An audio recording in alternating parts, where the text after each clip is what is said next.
नाचती हुई हेमा मालिनी ने पूछा था, दिलवाले तेरा नाम क्या है? और जवाब मिला था क्रांति। क्रांति शब्द से यही मेरा पहला परिचय था। आखिरी परिचय तब हुआ है जब नेपाल में वहां के युवाओं की भीड़ ने नेपाल सरकार की सत्ता को उखाड़कर फेंक दिया। एक नेचुरल सा सवाल हम सबके मन में था कि नेपाल में जो कुछ हुआ कहीं पर्दे के पीछे किसी बड़े खेल का हिस्सा तो नहीं था। इसमें कोई दो राय नहीं कि नेपाल की जनता वहां के नेताओं के भ्रष्टाचार, प्रशासनिक अव्यवस्था, लाल फीताशाही, महंगाई और बेरोजगारी से जूझ रही है। युवाओं की अपेक्षाओं पर वहां की सरकार खरी नहीं उतर रही थी और वहां के तीन बड़े नेताओं ने तो मिलकर नेपाल के लोकतंत्र को एक तरह से हाईजैक ही कर लिया था। इसलिए नेपाल में किसी बड़े जन आंदोलन की बुनियाद तो बहुत पहले तैयार हो चुकी थी। सवाल यह था कि आखिर ये किया किसने और हुआ कैसे? इस बात का जवाब दिया है ब्रिटिश अखबार द संडे गार्जियन ने। अखबार का दावा है कि उसे मार्च में ही इस बात के पुख्ता संकेत और सबूत मिल चुके थे कि नेपाल में कुछ बड़ा खेल चल रहा है। वहां के बड़े पॉलिटिशियंस, बड़े नौकरशाह और लोकल नेताओं को मिलाकर एक ऐसा कॉम्बिनेशन तैयार किया गया है जो देर सबेर वहां की सत्ता को पलटने में अपनी भूमिका निभाता।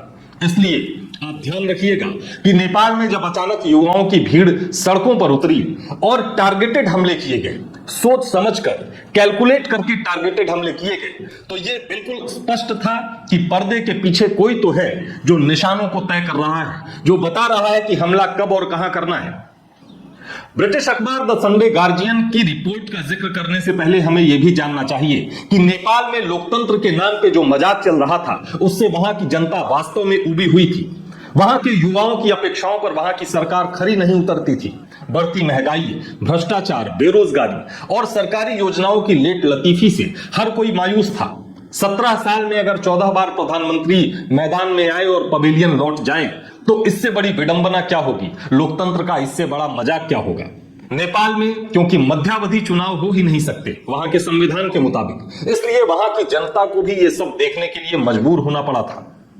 अब ब्रिटिश अखबार द संडे गार्जियन की रिपोर्ट यह कहती है कि 2020 के आसपास ही अमेरिका ने अपने दांव चलने शुरू कर दिए थे। इसके लिए नेपाल में कुछ ऐसी संस्थाओं की पहचान की गई जो वहां पहले से सक्रिय थी और उन संस्थाओं को लोकतंत्र को मजबूत करने के नाम पे, इंफ्रास्ट्रक्चर डेवलपमेंट के नाम पे, युवाओं को रोजगार से संबंधित स्किल ट्रेनिंग देने के नाम पे भारी भरकम रकम मुहैया कराई गई है। यह रकम, जैसा कि अखबार कहता है, लगभग $900 मिलियन के आसपास की रकम है। इस पैसे को अगर आप भारतीय रुपए में कन्वर्ट करके समझना चाहें तो लगभग 79 अरब रुपए से ज्यादा पैसा नेपाल में बहाया गया है वहां की सरकार को उखाड़ देने के लिए।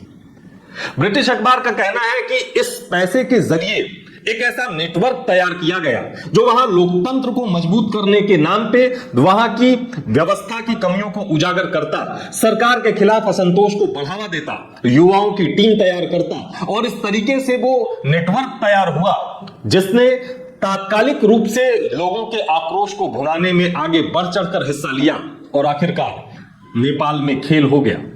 तो नेपाल के बड़े नौकरशाहों, लोकल नेताओं, युवाओं के प्रतिनिधियों और तमाम एनजीओ को मिलाकर ये जो नेटवर्क बनाया गया था, इस नेटवर्क के केंद्र में 3 संस्थाएं थी। अब ब्रिटिश अखबार ये कहता है कि नेपाल में ये सब करने के लिए जिन 3 संस्थाओं ने अहम भूमिका निभाई है उनमें एक तो है एनडीआई। एनडीआई का मतलब है नेशनल डेमोक्रेटिक इंस्टीट्यूट। दूसरी संस्था है आईआरआई, इंटरनेशनल रिपब्लिकन इंस्टीट्यूट, और तीसरी संस्था का नाम है आईएफईएस। आईएफईएस यानी international foundation for electoral system. और ये वो 3 संस्थाएं हैं जिनके जरिए नेपाल में पैसा बहाया गया और वो सब करने की जमीन तैयार की गई जिसे बाद में जेन जेड रिवॉल्यूशन कहा गया। इसमें कोई संदेह नहीं कि ब्रिटिश अखबार ने जो कुछ दावा किया है, इस बात की आशंका तो दुनिया भर के डिफेंस एक्सपर्ट और सिक्योरिटी एजेंसीज काफी पहले से जता चुकी थी। नेपाल की जनता के आक्रोश को भुनाने में अगर पर्दे के पीछे से किसी ने कोई खेल किया है तो इसका मतलब यह नहीं कि वहां के जनता का आक्रोश नकली हो जाता है या वहां के लोगों की समस्याएं समाप्त हो जाती हैं। नेपाल की जनता परेशान थी, इसलिए वो सड़कों पर उतरी। जैसा कि आपको बताया गया कि वर्ष 2020 से ही अमेरिकी संस्थाएं नेपाल में तख्तापलट की संभावनाओं को टटोलने में और जमीन तैयार करने में लगी थी।